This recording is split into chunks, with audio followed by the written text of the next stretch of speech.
ભણતર વધ્યું, ભણતરની જરૂર છે 100%, પણ ભેગું ગણતર નથી. આપણા ગળટા હાવ અંગોઠા જાપતા કોઈએ ન કીધું મા બાપને મૂક્યા છે. તો મને એમ થાય કે આ નકરા ભણતરને શું કરવા?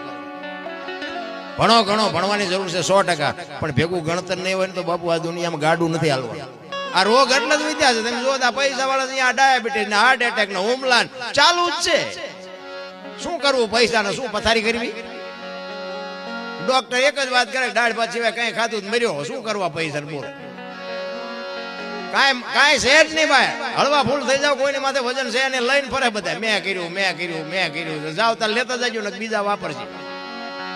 અરે રામ, હળવા થઈ જાવ, કાંઈ છે.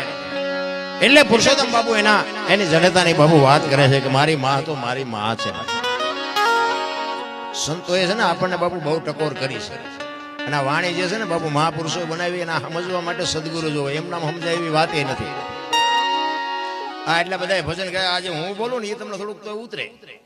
બાકી ભજન કોઈ નહીં ઉતરે. આમાં 5-7-10 જણા બેઠા હોય એમાં ઉતરે, બાકી બધા ન ઉતરે. ભજન થોડુંક અઘરું છે. એની માટે સદગુરુ જોવે. આની માટે મંથન કરવું પડે. એમ નામ સમજાય એવું નથી.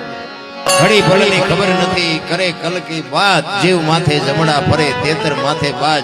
આમાં ચિઠ્ઠી ક્યારે ફાટવાની કોઈને ખબર છે?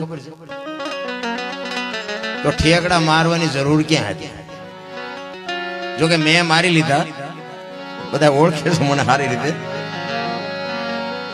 જોકે તમે બધાએ મને સાંભળ્યો અને બધાએ માણ્યો. તમે તો બધા ઘરના છો, પણ આ દુનિયામાં બધાએ મને સાંભળ્યો. અત્યારે દુનિયામાં બધા મને બોલાવે છે, સાંભળે છે. પણ છતાંય હું ઈશ્વરને એવી કૃપા કરું, ઈશ્વરમાં એવી અરજ કરું કે આ કમાણી કંઈક મારા મા બાપની હશે. બાકી મારી કમાણી કેવી છે તો મારા છોકરા જો કંઈક બાપુ વ્યવસ્થિત થાય તોની વાત છે. મારા મા બાપે કંઈક સંસ્કાર નાખ્યા છે. નકર આપણે જેવા હારા હતા એ તો આવીને પૂછો તો ખબર પડે.